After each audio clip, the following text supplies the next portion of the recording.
Ang kwentong ito ay hango sa totoong buhay. Ang huling kumpisal, sinasabi ng mga matatanda na ang simbahan ay banal, ligtas, sagrado, taguan mula sa lahat ng kasamaan sa mundo.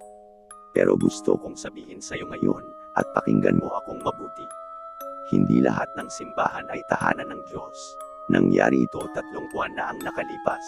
Galing ako sa burol ng tiyo ko sa probinsya, pauwi na sana sa Maynila, nang biglang bumuhos ang malakas na ulan.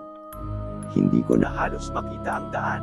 Napilitan akong kumabi papasok sa makipot na daan sa gilid, isang lugar na hindi ko kabisado, parang walang katao-tao. Akala ko magpapalipas lang ako ng ulan sa loob ng kotse, pero biglang tumirik ang makina. Walang signal, walang ilaw. Tapos, doon ko siya nakita, sa likod ng makakapal na damo at puno. Isang lumang simbahan, gawa sa bato. Madilim, wasak ang bintana, yung kampanaryo nito, nakayuko na parang pailay na leeg. Pero bukas ang pinto, bahagyang nakasiwang, at may kung anong humihila sa akin papunta roon. Parang may bumubulong sa utak ko na, pumasok ka, dapat hindi ko na tinuloy. Pero nilakad ko yun, basang-basa sa ulan.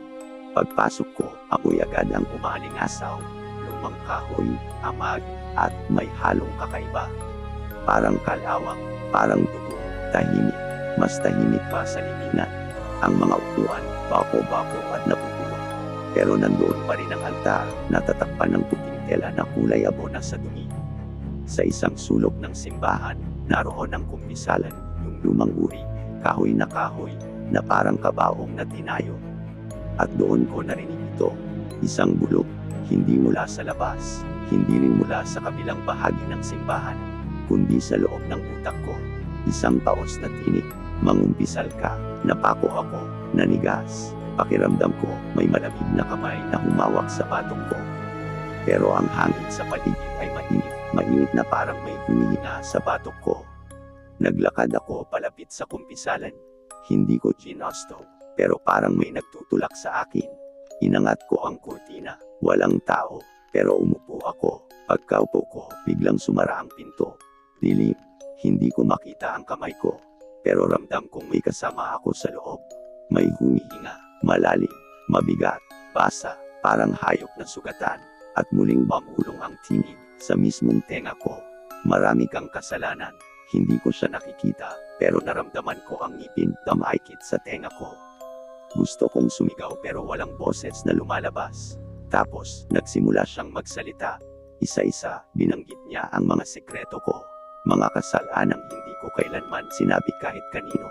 Mga bagay na binalot ko ng kahihiyan at iniluklap sa pinakailalim ng alaala ko. Inakusahan mo ang kapatid mo sa kasalanang ikaw ang may gawa. Iniwan mo siya ng walang paalam. Ang mga naiisip mong masama, mga bagay na kahit sa panaginip, ikinahihiya mong aminin. Habang binabanggit niya ito, pakiramdam ko may napupunit sa loob ko. Parang kinakaladkad ang kaluluwa ko palabas ng katawan ko, piraso-piraso. Gusto kong tumayo, gusto kong tumakbo, pero parang may mabigat na kamay na pumipigil. At sa kanya sinabi ang pinakakakatakot, ngayon, ikaw naman ang makikinig. Nagdilim ang paningin ko. Pagkamulat ko, nasa labas na ako ng kumpisalan. Hindi ko alam kung ilang minuto o oras ang lumipas. Tuyo na ang ulan, pero may taong papalapit, isang estranghero, basa, litong-lito, parang ako noon. At bago ko napigilan ang sarili ko, tinabi ko ang kurtina. Tumango ako, at pinapasok ko siya. Mula noon, paulit-ulit na lang. Bawat linggo, bawat gabi, parang hinihila ako pabalik sa simbahang yon. May dumarating. Nauupo, nagsisimula, at nakikinig ako.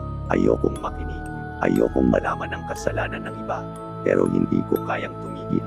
Kung nababasa mo ito, pakiusap lang, huwag mo akong hanapin. Huwag mong subukang puntahan ang simbahang iyon. Dahil hindi ito abandonado, hindi ito walang laman, may hinihintay ito, at ngayon, ako ang naghihintay.